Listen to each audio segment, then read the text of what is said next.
Ng umaga. Ayan, nandito po ako sa isang bahagi ng factory. Isang factory po dito sa Export Processing Zone. Pinapasyal po ako ng kapatid ko.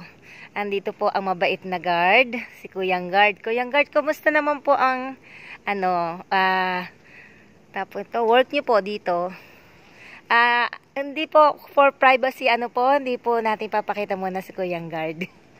Ano ba, ayan. Ang dami po nilang flowers. Daming flowers. Yan. Santana yellow. Santana red. Yan. Parang para apartment.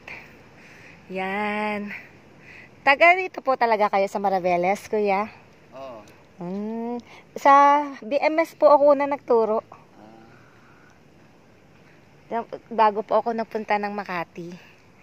Yan. Anong ginagawa niyo dito? Bal? Gitara? Instrumental. Instrumental. Yan. Kumusta naman po ang buhay, Kuyang Guard? Anong first name lang ni Kuya? Ele. Hindi naman Ele Soriano. Nagbubunga po ba yung bayabas na yan? Nagbubunga naman. Ilan na po ang anak niyo po, Kuya Eli? Dalawa lang. Dalawa. Ilocano kayo po? Hindi. Para pong... Waray. Ang asawa ko po, Leyte. Hindi ako. Saan po sa Leyte? Burawin. Murawin. Ang asawa ko po, Southern Leyte. Sa Hinundayan. Oo. So, ibig po sabihin, magparehas na po ng salita doon. Oo. Magkaparehas lang. Parang sibuhalo na sa... Makasabot, yung maliit. Oo. Makasabot. Nasabot. Makasabot. Yun lang. Makaintindi po yun. Yan. Anong oras na ba? Magpa 5 pa lang. Kaya medyo... Anong oras yung pasukan ng mga factory workers? 5. 5. Na. Nag-umpisa na. Ano po kayo? 12 to 12? 12 hours duty? Ayan. Ang asawa ko po guard din. Dati po siya dito, nagkakilala po kami. Guard po siya, stay in po siya sa Dunlop. Yung manager po. Alam niyo po yung Dunlop?